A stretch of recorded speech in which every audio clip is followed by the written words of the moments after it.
Pense nisso por um segundo. A palavra Egito aparece 611 vezes na Bíblia. Isso faz dele, de longe, a nação estrangeira mais mencionada em toda a Escritura. Mais do que Babilônia, mais do que Roma, mais do que qualquer outro império, reino ou civilização que já cruzou o caminho do povo de Deus. E, no entanto, quando a maioria das pessoas pensa nos egípcios na Bíblia, pensa no faraó parado em seu palácio, acenando com a mão e dizendo não. Mas a verdadeira história vai muito além disso. Os egípcios estiveram lá desde o início da civilização. Eles alimentaram os filhos de Israel quando o mundo inteiro passava fome. Treinaram o homem que se tornaria o maior profeta da história da humanidade. Abrigaram o menino Jesus quando o rei Herodes o perseguia. E hoje, milhões de seus descendentes diretos ainda vivem na mesma terra, ainda falam uma língua que remonta aos antigos faraós e ainda mantêm uma fé com 2000 anos de história. Esta é a história completa dos egípcios na Bíblia. De onde vieram, o que fizeram e no que se tornaram. Para entender os egípcios da Bíblia, é preciso voltar à primeira genealogia do livro de Gênesis, porque os egípcios não aparecem na Bíblia apenas como uma nação. Eles são apresentados como uma família. Gênesis capítulo 10 é uma das passagens mais subestimadas de toda a Bíblia. Os estudiosos a chamam de Tábua das Nações, e ela faz algo que nenhum outro texto antigo daquela época tentou fazer. Ela mapeia a origem de todos os povos conhecidos na Terra, rastreando-os até 3 irmãos, Sem, Cam e Jafé, os 3 filhos de Noé. Jafé se tornou o ancestral dos povos da Europa e do norte da Ásia.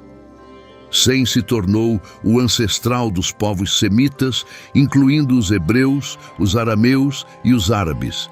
E Cam, os descendentes de Cam, povoaram a África e partes do antigo Oriente Próximo. Cam teve 4 filhos. Seus nomes eram Cuxi, Misraim, Puti e Canaã. E aqui é onde fica interessante. A palavra hebraica para Egito em todo o Antigo Testamento não é Egito de forma alguma. É Mitzraim. Essa palavra vem diretamente de Misraim, o filho de Cam. Em hebraico, quando a Bíblia diz Egito, ela literalmente diz Misraim todas as vezes. Então, desde a primeira genealogia de Gênesis, a Bíblia está dizendo exatamente quem são os egípcios. Eles são os filhos de Misraim, o neto de Noé, pela linhagem de Cam. E isso não é apenas tradição teológica. A arqueologia moderna tem confirmado de forma consistente que os primeiros habitantes do Egito vieram do continente africano, espalhando-se para o norte ao longo do Vale do Nilo, milhares de anos antes de o primeiro faraó se sentar num trono. O Nilo era tudo. Num mundo onde a maior parte das terras ao redor era deserto, o Nilo transbordava suas margens todos os anos, depositando um solo negro e rico, capaz de cultivar quase qualquer coisa. Os egípcios chamavam seu país de Kemet, a Terra Negra, em referência àquele solo escuro e fértil, e chamavam o deserto ao redor de Deshret, a Terra Vermelha, o lugar morto onde nada crescia. Então, quando os descendentes de Misraim se estabeleceram ao longo do Nilo, não estavam apenas encontrando um lugar para viver. Estavam encontrando uma das localizações mais estrategicamente perfeitas do mundo antigo, protegida por deserto dos 2 lados, alimentada por um dos maiores rios da Terra, protegida ao norte pelo mar Mediterrâneo, ao sul pelas cataratas, as corredeiras rochosas do Alto Nilo que tornavam uma invasão naval quase impossível. O Egito não se tornou uma grande civilização por acaso. A geografia o fez uma das localizações mais defensáveis, mais férteis e mais naturalmente ricas do mundo antigo. E os filhos de Misraim se tornaram os pais dos vários povos e subgrupos associados ao Egito no mundo antigo. Gênesis 10 os lista por nome. Os Ludins, os Anamins, os Leabins, os Naftuins, os Patruzins, os casluíns, de onde vieram os filisteus, e os caftorins. Todos esses são grupos tribais que estudiosos antigos e modernos associaram ao povo do Egito e da costa nordeste da África. Agora, um dos outros filhos de Cam, Cuxi, se estabeleceu ao sul do Egito, no que hoje é o Sudão e a Etiópia. E isso importa para a história bíblica, porque ao longo de todo o Antigo Testamento, os cuxitas, os etíopes, aparecem ao lado dos egípcios como povos vizinhos e frequentemente aliados. Quando o profeta Isaías fala do Egito e da Etiópia juntos, ele está falando de vizinhos geopolíticos reais que compartilhavam laços culturais e familiares profundos. E o quarto filho de Cam, Canaã, se estabeleceu na terra diretamente entre o Egito e a Mesopotâmia, a terra que acabaria se tornando a pátria dos israelitas. O que significa que os três grandes povos com quem os filhos de Israel passariam a maior parte de sua história lidando, os egípcios a sudoeste, os cananeus no meio deles e os cuxitas ao sul, eram todos, segundo Gênesis, primos, todos filhos de Cam. Este não era um mundo pequeno. Na época em que Abraão entrou nas páginas da história, o Egito já era antigo. A grande pirâmide de Gizé já estava de pé. O antigo reino já havia surgido e caído. O Egito já era uma nação unificada há mais de 1000 anos antes de Abraão nascer. E, no entanto, quando Abraão chegou à fronteira do Egito pela primeira vez, os egípcios não o trataram como um nômade errante do deserto. Trataram-no como um dignitário. E o que aconteceu durante aquela visita definiria o tom de cada interação entre o povo de Deus e o povo do Egito pelos próximos 2000 anos. Mas antes de chegarmos lá, é preciso entender mais uma coisa sobre como o Egito é descrito na Bíblia. O Egito, nas Escrituras, não é simplesmente uma nação. Ele se torna um símbolo, um conceito teológico. Ele representa o sistema do mundo, o império do orgulho humano, o lugar onde o povo de Deus encontra conforto e provisão, mas também correntes. Quase toda grande figura na Bíblia ou desce ao Egito, ou sai do Egito, ou é alertada para não voltar ao Egito. O padrão se repete tantas vezes que não pode ser coincidência. O Egito é onde a história da redenção é constantemente testada. O povo de Deus consegue confiar nele ou sempre será tentado a voltar para a terra do pão e da escravidão? Essa pergunta começa com um homem chamado Abrão e uma fome que o levou para o sul. Gênesis 12. Deus acabou de chamar Abrão de Ur dos Caldeus e lhe fez uma das promessas mais ousadas já feitas a um ser humano. Vá para a terra que eu lhe mostrarei e eu farei de você uma grande nação. Abençoarei os que o abençoarem e amaldiçoarei os que o amaldiçoarem. Abrão obedeceu. Ele juntou tudo, levou sua esposa Sarai, seu sobrinho Ló e todos os servos e rebanhos que haviam acumulado e começou a longa jornada até Canaã. Ele chegou, construiu altares. Deus apareceu a ele novamente e confirmou a promessa. E então, uma fome severa atingiu a terra de Canaã. Abrão fez o que qualquer pessoa no mundo antigo faria quando a fome chegava. Seguiu rumo ao Egito, porque o Nilo não dependia de chuva. O Nilo transbordava seguindo um ciclo, alimentado pelo derretimento das neves das montanhas da África Central. E o Egito conseguia cultivar grãos, mesmo quando todo o resto estava completamente seco. Mas enquanto Abrão se aproximava do Egito, ficou nervoso. Sarai era bonita. E ele sabia que os homens poderosos do Egito tinham o hábito de tomar as mulheres que desejavam e eliminar qualquer obstáculo que estivesse no caminho, como maridos. Então Abrão pediu que Sarai dissesse que era sua irmã, o que tecnicamente era uma meia-verdade. Ela era sua meia-irmã. Mas a verdade completa, que ela também era sua esposa, ele convenientemente omitiu. E como esperado, quando os egípcios viram Sarai, contaram ao faraó sobre sua beleza.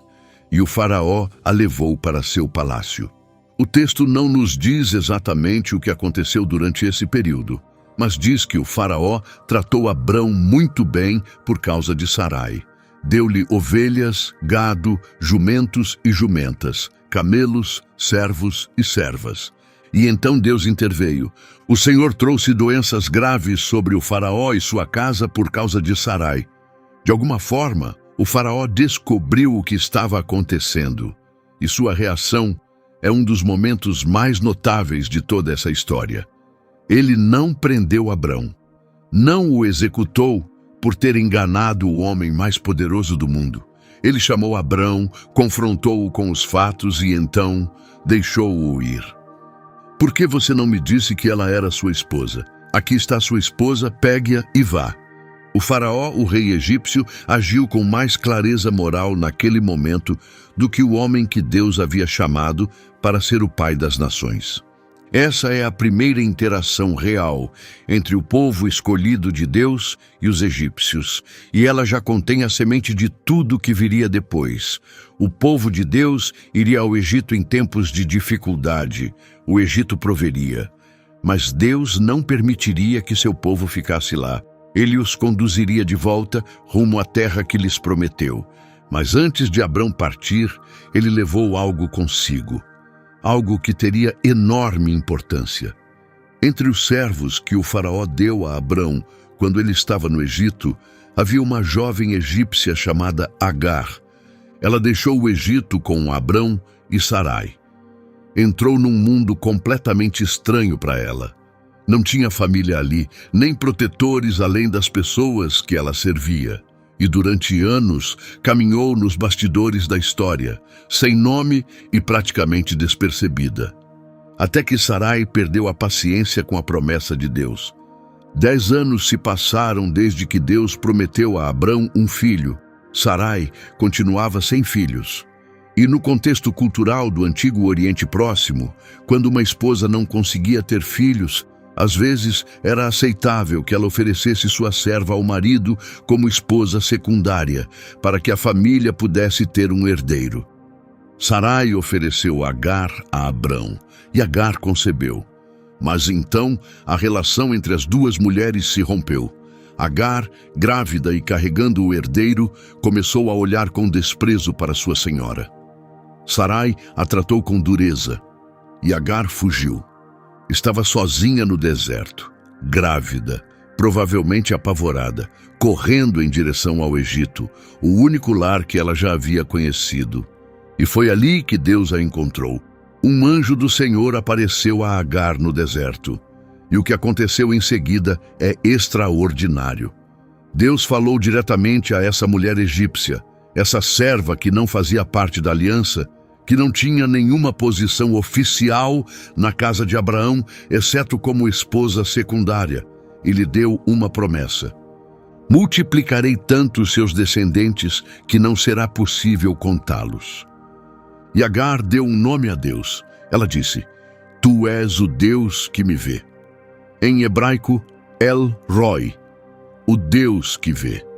Ela é a única pessoa em toda a Escritura que deu um nome a Deus. Não Abraão, não Moisés, nenhum dos patriarcas. Essa mulher egípcia, sozinha no deserto, deu um nome a Deus. Ela voltou para Abraão e Sarai, deu à luz Ismael. E através de Ismael, tornou-se a mãe dos povos árabes. A antiga conexão entre o Egito e a Arábia flui através de sua linhagem. Anos depois, quando Sara milagrosamente concebeu e deu à luz Isaque, a tensão no lar se tornou insustentável. Sara exigiu que Abraão mandasse Agar e Ismael embora, e Abraão, de coração partido, obedeceu. Agar e Ismael vagaram pelo deserto de Berseba. A água acabou. Agar colocou seu filho debaixo de um arbusto, se afastou e sentou-se para chorar. Não conseguia vê-lo morrer.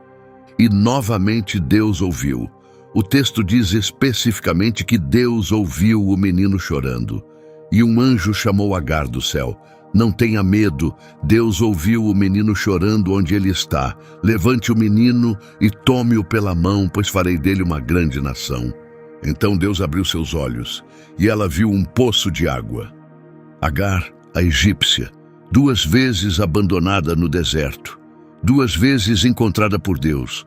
Ela criou seu filho no deserto e encontrou para ele uma esposa egípcia. Ela deu ao mundo árabe sua mãe. A história dela é uma das menos lidas em toda a Bíblia, mas está entrelaçada em tudo que se segue. A relação entre os descendentes de Isaque e os descendentes de Ismael, que moldou a história do Oriente Médio por 4.000 anos, começa com essa mulher egípcia. Mas o capítulo mais dramático da história egípcia ainda estava por vir. E começa com uma túnica, um poço e 17 peças de prata. José tinha 17 anos quando seus irmãos o venderam.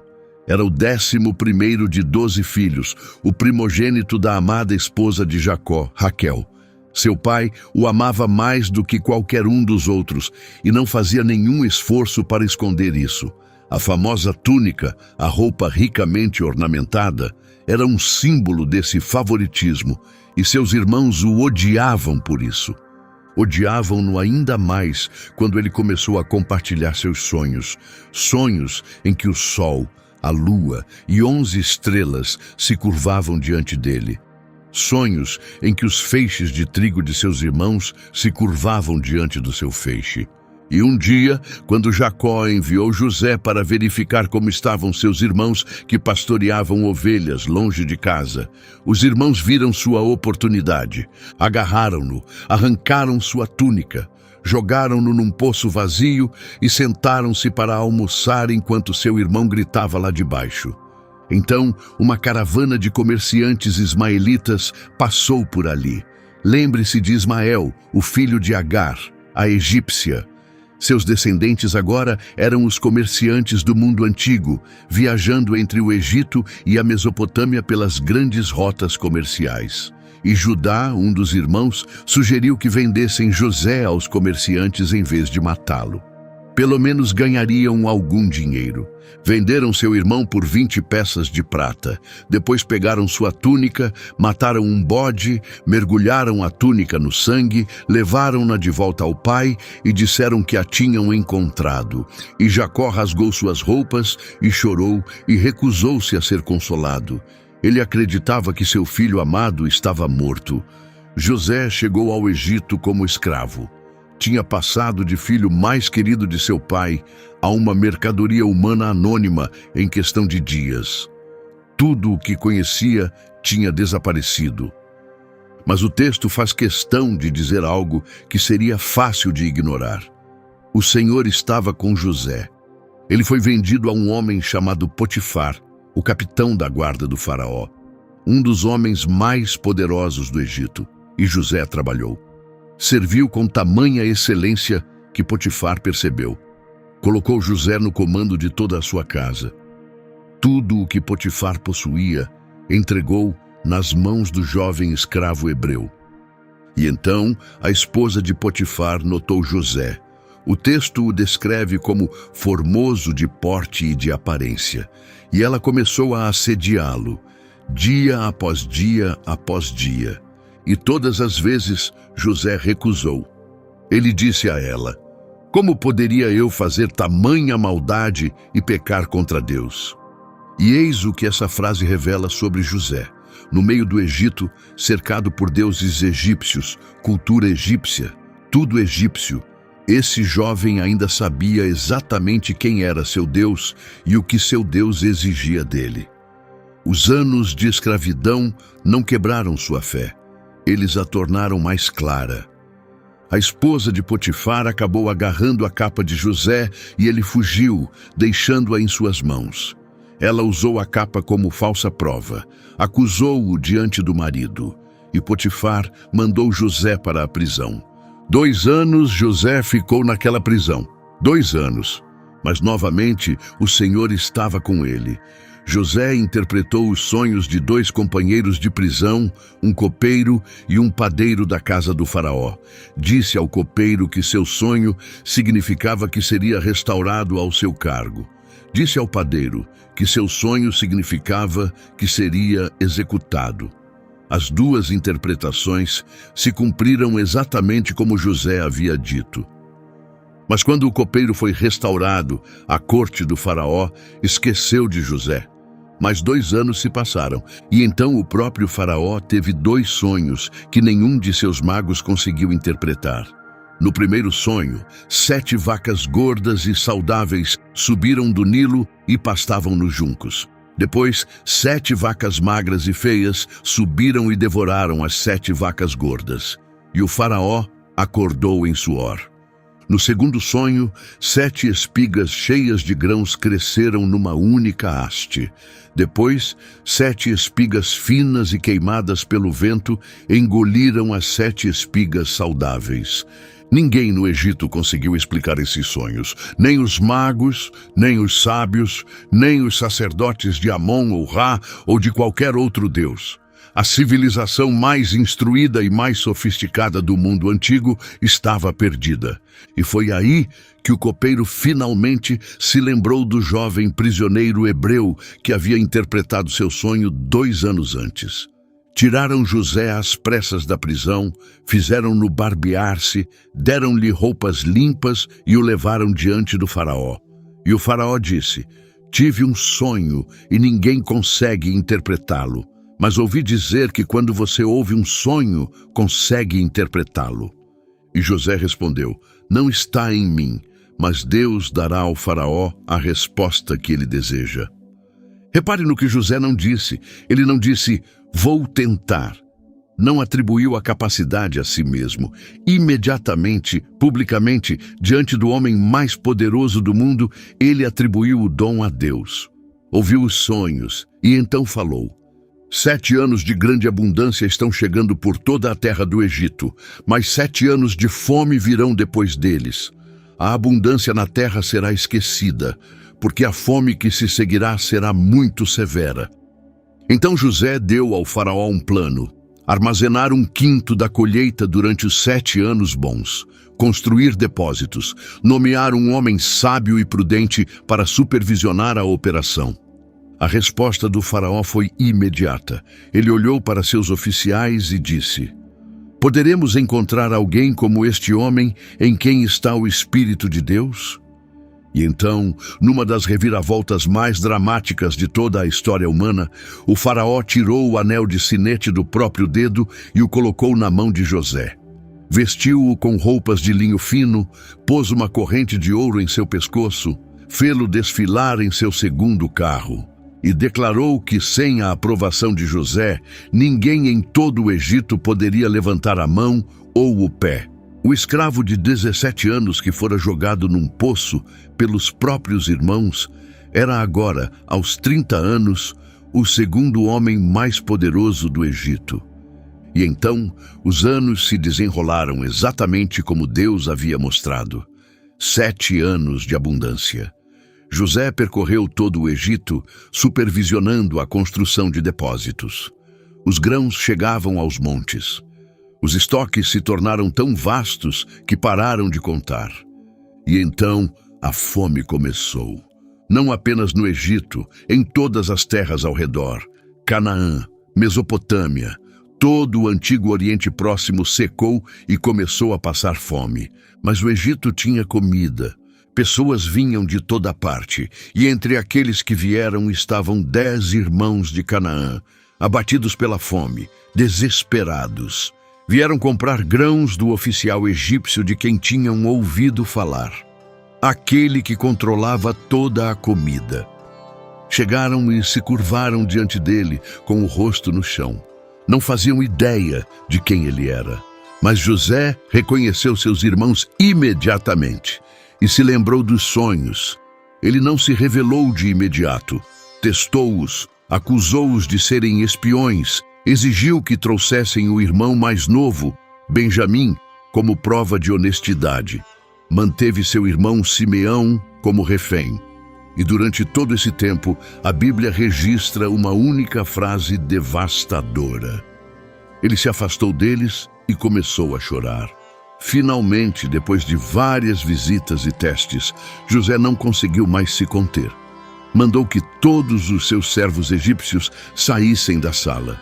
E então, em privado, cercado apenas por seus irmãos, José chorou tão alto que os egípcios no palácio puderam ouvi-lo e disse: Eu sou José. Meu pai ainda vive? Seus irmãos ficaram tão apavorados que não conseguiram responder. Mas José disse: Cheguem perto de mim. E quando se aproximaram, ele disse: Eu sou seu irmão José, aquele que vocês venderam para o Egito.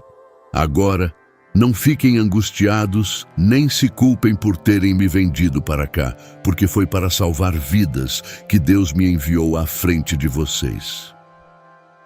Deus me enviou, não a crueldade de vocês, não o ciúme de vocês, não o ódio de vocês. Deus me enviou. José trouxe seu pai Jacó e todos os seus irmãos e suas famílias para o Egito. 70 pessoas ao todo desceram. Estabeleceram-se na região de Gósen, o fértil delta oriental do Nilo. E cresceram.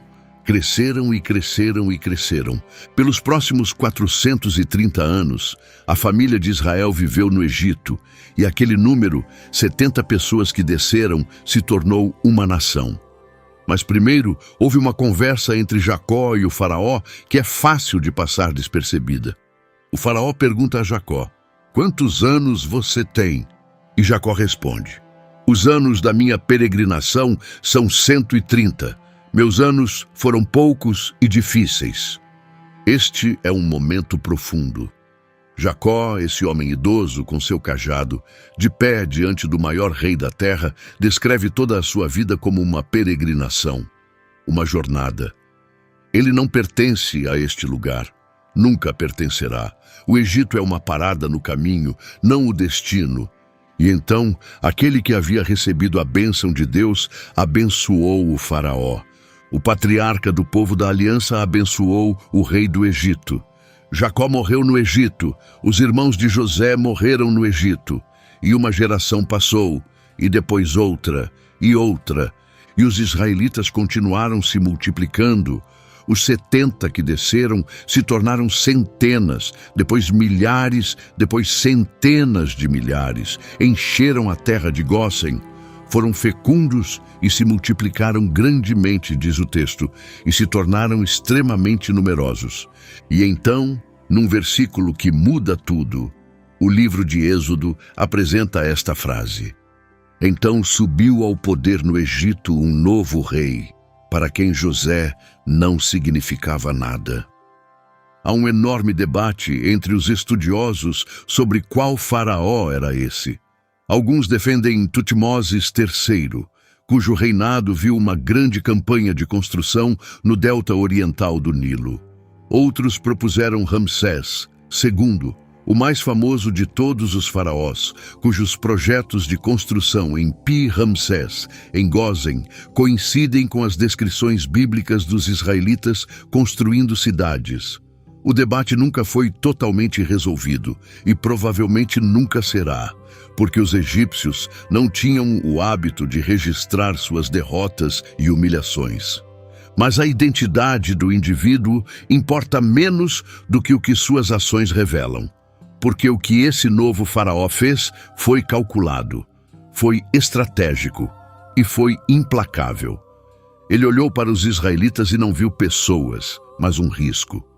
Vejam, disse ele ao seu povo, os israelitas se tornaram numerosos demais para nós. Precisamos agir com astúcia contra eles ou se tornarão ainda mais numerosos. E se uma guerra estourar, eles se juntarão aos nossos inimigos, lutarão contra nós e deixarão o país. Então o Egito escravizou o povo de Israel. Forçaram-nos a construir as cidades depósito de Pitom e Ramsés. Colocaram capatazes egípcios cruéis sobre eles. Tornaram suas vidas amargas com trabalho pesado em argila e tijolos e com todo tipo de serviço nos campos.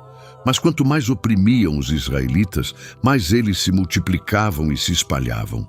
Então, os egípcios os forçaram a trabalhar ainda mais. E então veio a ordem que revela toda a profundidade do medo do faraó. Ele ordenou às parteiras hebreias, 2 mulheres chamadas Sifrá e Puá, que matassem todos os meninos hebreus ao nascer, jogassem-nos no Nilo, deixassem as meninas viver. Mas as parteiras temiam a Deus mais do que temiam o faraó. deixaram os meninos viver. Quando o faraó exigiu uma explicação, disseram-lhe que as mulheres hebreias eram vigorosas demais, que davam à luz antes mesmo de as parteiras chegarem. Foi nesse mundo que uma mulher da tribo de Levi deu à luz um menino. Escondeu-o por 3 meses. Mas quando não pôde mais escondê-lo, fez a coisa mais desesperada e cheia de fé que se possa imaginar. Pegou um cesto de papiro, cobriu-o com betume e piche, colocou seu bebê dentro e deixou-o entre os juncos na margem do Nilo. Mandou sua filha Miriam observar de longe para ver o que aconteceria. E a filha do faraó veio ao Nilo para se banhar. Viu o cesto, abriu-o, viu o bebê e ele estava chorando, e ela sentiu compaixão por ele. Miriam se adiantou. Quer que eu vá chamar uma das mulheres hebreias para amamentar o bebê para a senhora? A filha do faraó disse sim. Miriam correu e trouxe sua mãe. E a filha do faraó disse a essa mulher, que era a própria mãe do bebê: leve este menino e amamente-o para mim, e eu lhe pagarei. A mãe amamentou seu próprio filho, no palácio do faraó, com o salário do faraó. Quando o menino já estava crescido, sua mãe o levou de volta à filha do faraó, e ela o chamou de Moisés. O nome, em egípcio, provavelmente vem da raiz Mose, que significa nascido de ou filho de. A mesma raiz aparece nos nomes de faraós: Tutmés, Amoses, Ramsés, filho de Tot, filho de A, filho de Ra. Mas Moisés, sozinho, sem o nome de um deus antes dele, simplesmente significa tirado das águas. Porque, disse sua mãe adotiva, ela o tirou da água. O homem que um dia lideraria uma nação inteira para fora do Egito foi ele mesmo tirado, arrancado da beira da morte por uma princesa egípcia que mostrou mais compaixão do que seu pai. Moisés cresceu na corte do faraó, foi educado em toda a sabedoria do Egito, como nos diz o livro de Atos. Era um homem poderoso em palavras e ações. Conhecia a corte, a cultura, a língua, a política. Aos olhos de todos era egípcio. Mas nunca esqueceu quem ele era. Um dia, saiu até onde seu próprio povo trabalhava e os observou sob o peso de seu trabalho. Viu um egípcio espancando um hebreu. Olhou ao redor, não viu ninguém. Matou o egípcio e o escondeu na areia. Quando o faraó descobriu, Moisés fugiu para salvar a vida. Correu para o leste, até o deserto do Sinai. Acabou em Midian. Casou-se com a filha de um pastor chamada Zípora. Teve um filho. Cuidou dos rebanhos de seu sogro durante 40 anos. 40 anos. O grande libertador de Israel passou 40 anos cuidando de ovelhas no deserto, enquanto seu povo gemia sob a escravidão no Egito. Mas Deus ouviu o gemido deles. O texto é muito específico sobre isso. Deus ouviu. Deus se lembrou da sua aliança com Abraão, Isaque e Jacó. Deus olhou para os israelitas e se preocupou com eles. E um dia, na montanha chamada Horebe, Moisés viu uma sarça que ardia em chamas, mas não se consumia pelo fogo, e ele se aproximou para ver. E Deus o chamou do meio da sarça: Moisés, Moisés. E Moisés disse: eis-me aqui.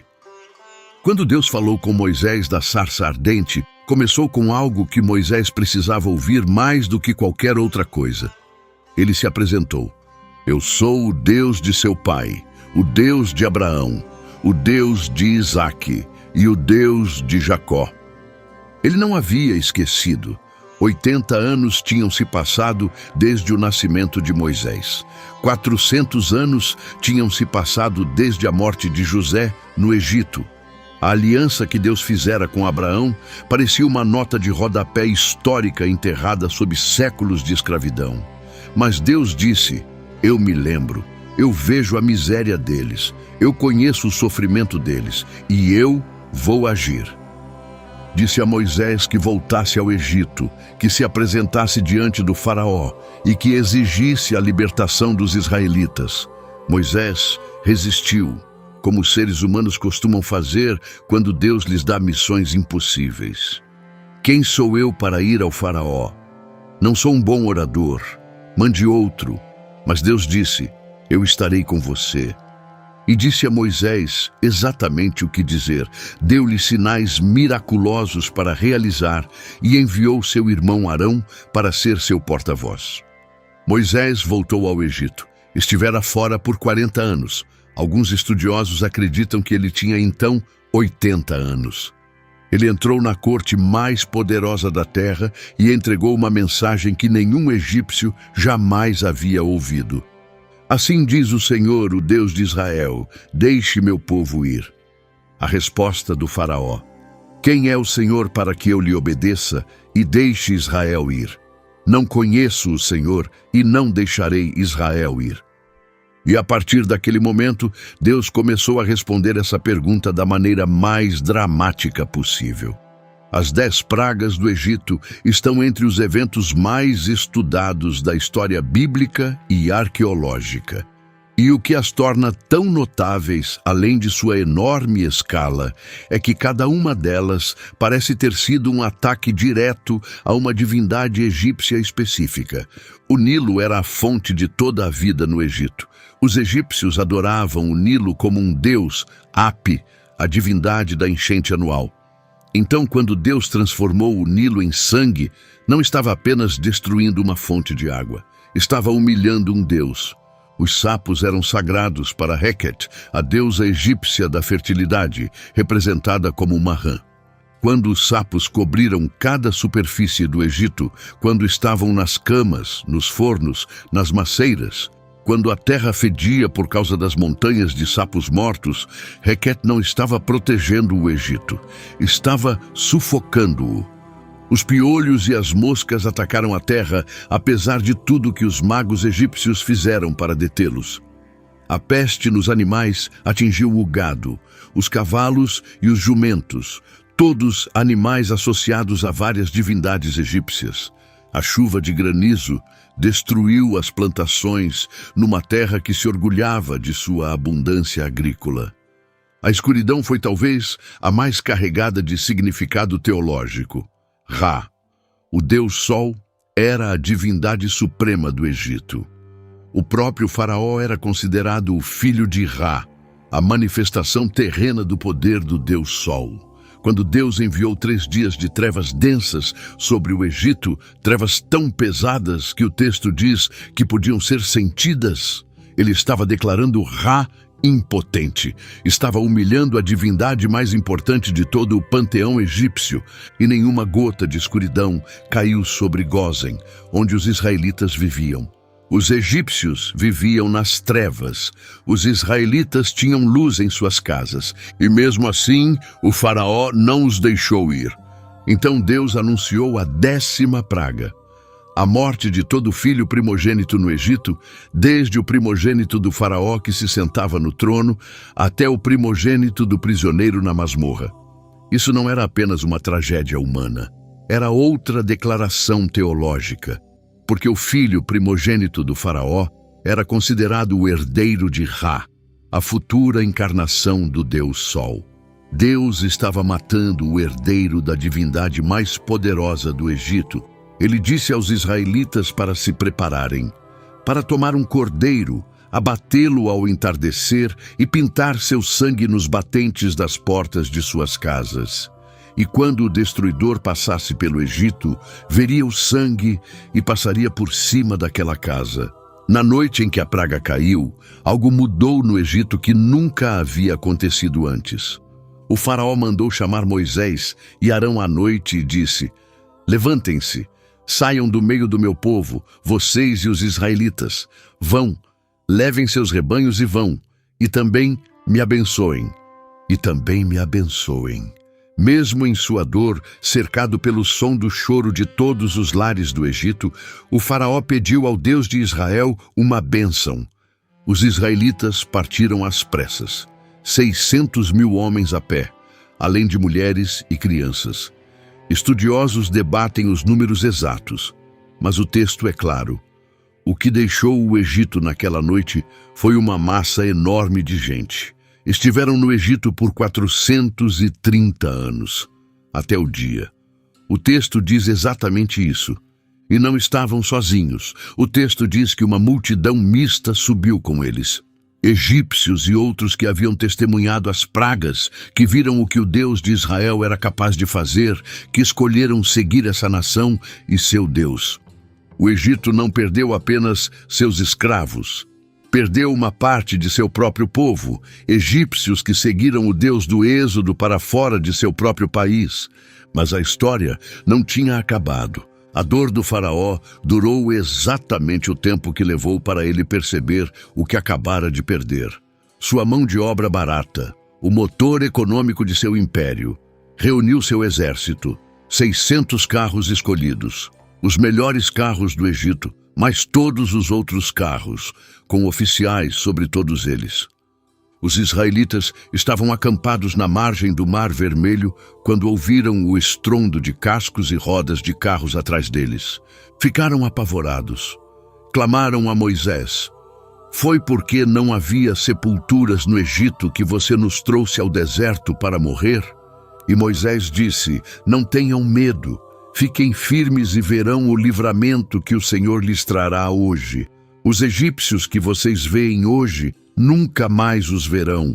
O Senhor lutará por vocês. Vocês só precisam ficar quietos." Moisés estendeu a mão sobre o mar. E durante toda aquela noite, um forte vento oriental empurrou o mar para trás. As águas se dividiram. E os israelitas atravessaram o mar em terra seca, com muralhas de água à direita e à esquerda. O exército egípcio os seguiu para dentro do mar. E na vigília da manhã, Deus olhou do alto da coluna de fogo e nuvem e lançou o exército egípcio em confusão.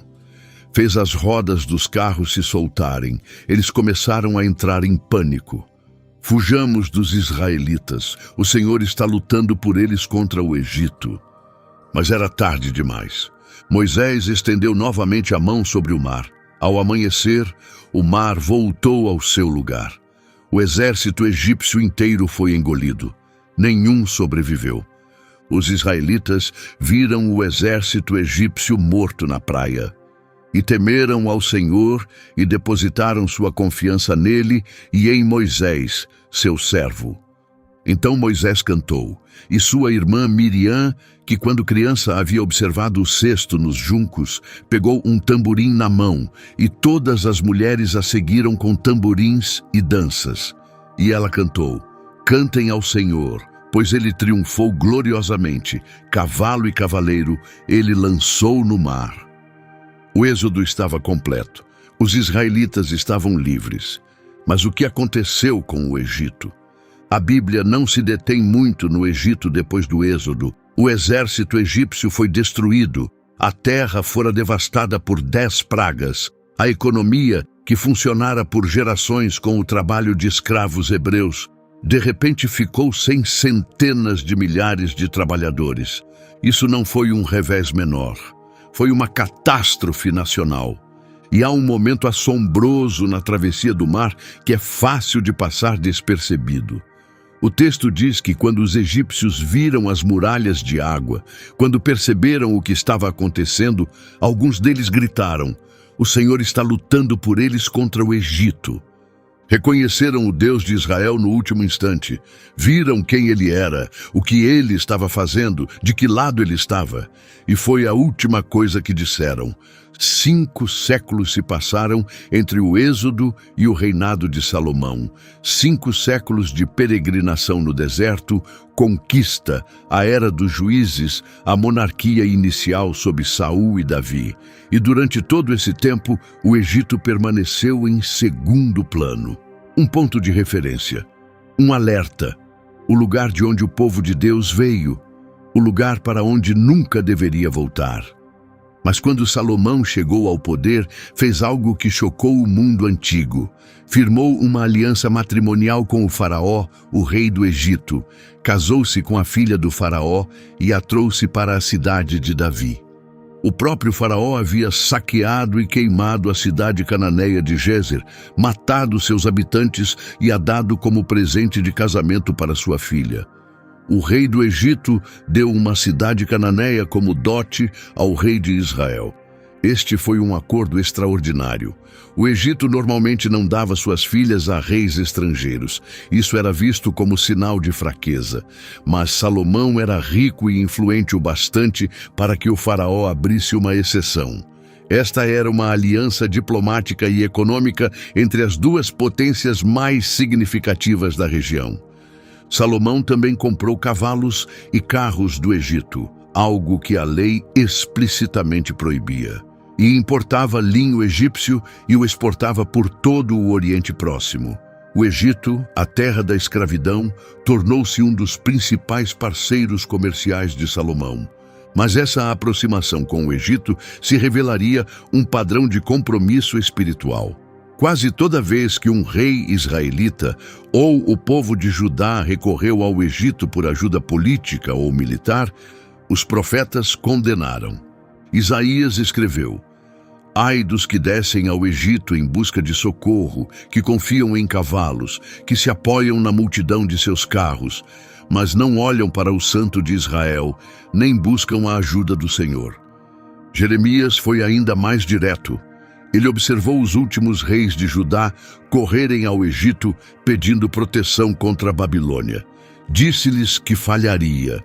Disse-lhes que o Egito era um caniço quebrado, um cajado que furaria a mão de quem nele se apoiasse. Ele estava certo. O Egito não pôde e não salvou Judá de Babilônia. Jerusalém caiu. O templo foi destruído. O povo foi para o exílio. E depois, após o exílio, quando alguns israelitas se recusaram a ficar em Judá e fugiram para o Egito contra o aviso explícito de Deus através de Jeremias, o profeta os seguiu. Profetizou no Egito. Disse-lhes que Nabucodonosor, o rei de Babilônia, viria e destruiria o Egito também. E Ezequiel, profetizando da Babilônia, escreveu algumas das profecias mais extensas e detalhadas sobre o Egito em toda a Escritura. Descreveu o Egito como um grande dragão deitado no Nilo. Anunciou que o Egito se tornaria um reino humilde e o mais humilde dos reinos, e nunca mais se exaltaria acima das outras nações. Quando se olha para a história do Egito, daquele ponto em diante, a profecia é impressionante em sua precisão. O grande império que dominou o mundo antigo por 2000 anos nunca recuperou plenamente sua antiga grandeza. O Egito passou pelas mãos dos persas, dos gregos sob Alexandre, dos Ptolomeus e depois de Roma. Tornou-se uma província, um fornecedor de grãos, importante, rico, mas nunca mais a superpotência que fora. Mas Ezequiel não foi a última palavra sobre o Egito, e esta é a parte que a maioria das pessoas que conhecem os julgamentos proféticos nunca chega a ver. Porque escondida dentro do mesmo livro de Isaías, que pronuncia maldição sobre os que correm ao Egito por ajuda, há uma passagem no capítulo 19 que nos faz parar. Depois de descrever a queda do Egito, depois de descrever sua humilhação e sua fraqueza, Isaías muda repentinamente de tom e escreve algo que teria soado quase impossível para as pessoas que o ouviram pela primeira vez. Naquele dia haverá um altar ao Senhor no coração do Egito e um monumento ao Senhor na sua fronteira. Será um sinal e testemunho do Senhor dos exércitos na terra do Egito. Quando clamarem ao Senhor por causa de seus opressores, Ele lhes enviará um Salvador e defensor, e os resgatará. E então o versículo que talvez seja a frase mais surpreendente de toda a literatura profética sobre uma nação estrangeira. O Senhor dos exércitos os abençoará, dizendo: Bendito seja o Egito, meu povo, a Assíria, obra das minhas mãos, e Israel, minha herança. Egito, meu povo, a mesma nação que escravizou Israel por 430 anos, a mesma terra cujo exército perseguiu o povo de Deus até a beira do mar. O mesmo faraó que disse: Não conheço o Senhor. Isaías olha pelo corredor da história e vê um dia em que o Deus Todo-Poderoso chamará o Egito pelo mesmo nome que usou para Israel. Meu povo, não meu inimigo, não meu instrumento de julgamento, meu povo. Quando você entra numa igreja copta no Cairo hoje, quando assiste a um sacerdote em vestes antigas entoar uma liturgia num idioma que remonta diretamente aos faraós, e quando entende que essa comunidade tem adorado o Deus de Israel, o Deus que se chamou El Roi para uma mulher egípcia no deserto, o Deus que abriu o mar e sepultou seus antepassados nele e tem feito isso continuamente por 2000 anos, é muito difícil não pensar naquele versículo. Isaías os viu chegando, mas algo notável aconteceu durante o período ptolomaico. A comunidade judaica em Alexandria tornou-se uma das mais importantes do mundo antigo. Estudiosos judeus no Egito traduziram todas as escrituras hebraicas para o grego. Chamamos essa tradução de Septuaginta, que significa os 70, nomeada segundo a lenda de que 70 estudiosos fizeram a tradução. Essa tradução grega da Bíblia hebraica se tornou a versão das Escrituras mais citada pelos escritores do Novo Testamento. O que significa que o Egito foi, silenciosamente, o lugar onde as Escrituras de Israel se tornaram acessíveis a todo o mundo de língua grega. A terra da escravidão se tornou o lugar onde a palavra de Deus cruzou barreiras linguísticas e alcançou as nações. A última e talvez mais teologicamente densa aparição do Egito na Bíblia vem nos primeiros capítulos do Novo Testamento. Herodes o Grande, o rei da Judéia nomeado por Roma, soube pelos magos que um rei dos judeus havia nascido.